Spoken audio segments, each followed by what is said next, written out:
नमस्कार, आप देख रहे हैं इंटरनेट मीडिया और मैं हूं आपके साथ ज्योति कनौजिया। आइए रुक करते हैं खबरों की ओर। नेपाल में सियासी संकट गहराता जा रहा है। प्रधानमंत्री केपी शर्मा ओली ने रविवार को संसद भंग करने की सिफारिश की, जिसे राष्ट्रपति विद्यादेवी भंडारी ने औपचारिक मंजूरी दे दी है। नेपाल में अगले साल 30 अप्रैल और 10 मई के बीच चुनाव कराए जाएंगे। राष्ट्रपति कार्यालय ने इसकी जानकारी दी है।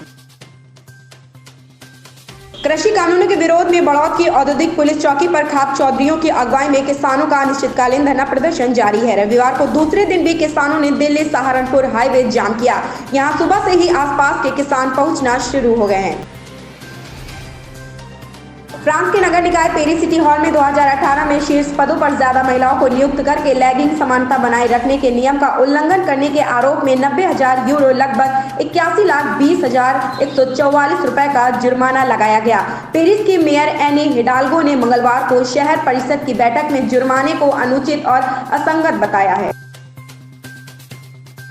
देश की राजधानी दिल्ली में रविवार को कड़ाके की ठंड का प्रकोप जारी है। दिल्ली में न्यूनतम तापमान गिरकर 3.4 डिग्री सेल्सियस पर पहुंच गया है, जो कि इस मौसम में अब तक का सबसे कम तापमान है।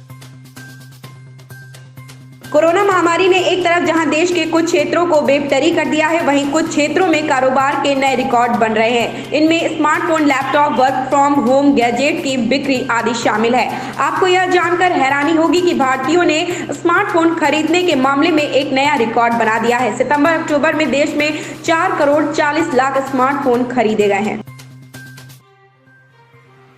टाटा समूह के अध्यक्ष रतन टाटा ने शनिवार को महामारी के दौरान प्रधानमंत्री नरेंद्र मोदी के नेतृत्व की सराहना की है। उद्योग मंडल एसोचैम के स्थापना सप्ताह 2020 कार्यक्रम में रतन टाटा ने कहा कि प्रधानमंत्री ने मुश्किल दौर में देश का नेतृत्व किया है। उन्होंने कोरोना वायरस महामारी के समय देश का नेतृत्व करने के लिए प्रधानमंत्री का धन्यवाद किया।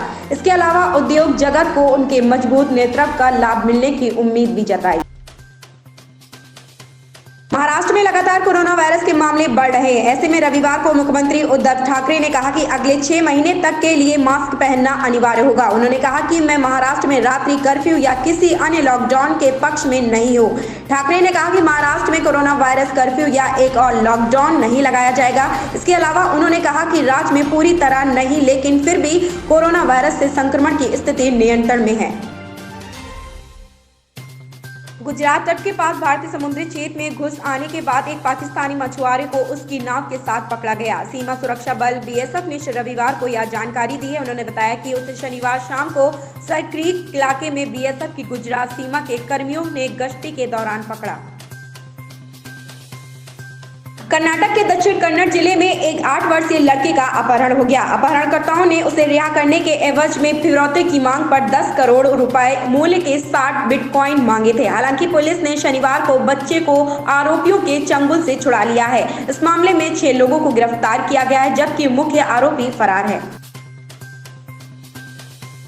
लंदन और इसके आसपास के इलाकों में कोविड-19 की नई किस्म का तेजी से प्रसार हो रहा है। इस कारण ब्रिटेन के प्रधानमंत्री बोरिस जॉनसन ने शनिवार को देश की राजधानी में एक बार फिर नवंबर जैसे राष्ट्रीय लॉकडाउन प्रतिबंध लागू कर दिए हैं। वहीं क्रिसमस के दौरान प्रतिबंधों में दी जाने वाली छूट भी रद्द कर दी है। ऐसी ही बड़ी खबरों से जुड़े रहने के लिए आप देखते रहें इंटरनेट मीडिया।